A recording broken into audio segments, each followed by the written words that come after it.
27ویں ترمیم کی سینٹ میں منظوری کے لیے حکمران اتحاد کو ہارس ٹریڈنگ کرانا پڑی۔ اس کی ایک وجہ تو سینیٹر عرفان صدیقی کی شدید علالت یا ان کی موت تھی۔ سردار جو دوسرا ڈاکٹر مالک بلوچ کی پارٹی نیشنل پارٹی نے اس ترمیم کی حمایت کرنے سے انکار کر دیا۔ ان کا ایک سینیٹر جان محمد بلیدی ہے۔ نیشنل پارٹی کا سٹانس قابل تعریف ہے۔ اس کے عدلیہ کا گلا گھونٹنے والی اس سیاہ ترمیم کا حصہ بننے سے انکار کر دیا۔ بہرحال ان 2-3 سیٹوں کے کم ہونے سے حکمران اتحاد کو مسئلہ پڑا اور انہوں نے اس کا جمہوری حل نکالنے جیسے تحریک انصاف سے مذاکرات کرنے یا JOI سے بات کرنے کی بجائے فوری طور پر نہایت بے شرمی اور بے حسی کا مظاہرہ کرتے ہوئے 2 سینیٹرز کا ضمیر خرید لیا۔ یوں اس ہارس ٹریڈنگ سے ترمیم 2/3 اکثریت سے منظور ہو گئی، مگر ایک کالا بدنما دھبا اس ترمیم کے چہرے پر لگ گیا۔ لوگ ان 2 سینیٹرز کے بکنے پر PTI اور JUI پر تنقید کر رہے ہیں۔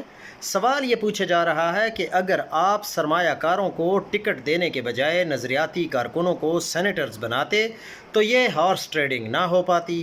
یہ بالکل درست بات کہی جا رہی ہے۔ تحریک انصاف کے ساتھ پہلے بھی کئی بار ایسا ہو چکا ہے۔ کراچی میئر کے انتخاب میں ان کے کونسلرز بک گئے تھے۔ 26ویں ترمیم کے موقع پر بھی ان کے چند ارکان اسمبلی پھسل گئے۔ وجہ وہی کہ نظریاتی بنیاد پر ٹکٹ نہیں دیے جاتے۔ JUI کے مولانا فضل الرحمان پر اس لیے بھی تنقید ہو رہی ہے کہ ان جناب نے چند دن قبل ہی کہا تھا کہ ائمہ مساجد 25,000 روپے نہ خریدیں کہ حکومت اس بہانے ایمان خرید رہی ہے۔ تب یہ کہا گیا تھا کہ آپ لوگ اسمبلی کے ممبرز کے طور پر لاکھوں کی مراعات لے لیتے ہو۔ خیر، اب مولانا پر یہ تنقید ہو رہی ہے کہ انہوں نے ایسے سرمایہ دار کو کیوں ٹکٹ دیا جو پیسے کی خاطر بک گیا۔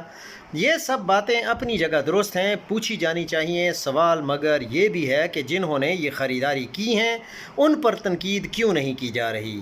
اصل مجرم تو یہ خریدار ہیں، حکمران اتحاد کی پارٹیاں جنہوں نے یہ ہارس ٹریڈنگ کی۔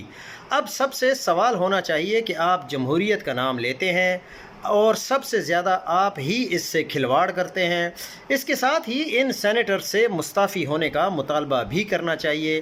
اس سے ویسے کوئی فائدہ نہیں ہوگا کیونکہ جو نقصان پہنچانا تھا وہ پہنچ گیا ہے۔ چیف جسٹس عطا بندیال نے اسی لیے یہ فیصلہ کیا تھا کہ ان لوٹوں کو نااہل بھی کیا جائے اور ان کا ووٹ بھی شمار نہ ہو۔ یہ ایک تاریخی فیصلہ تھا اور اس سے ہارس ٹریڈنگ ہمیشہ کے لیے ختم ہو جانی تھی۔ افسوس کہ قاضی فائز عیسی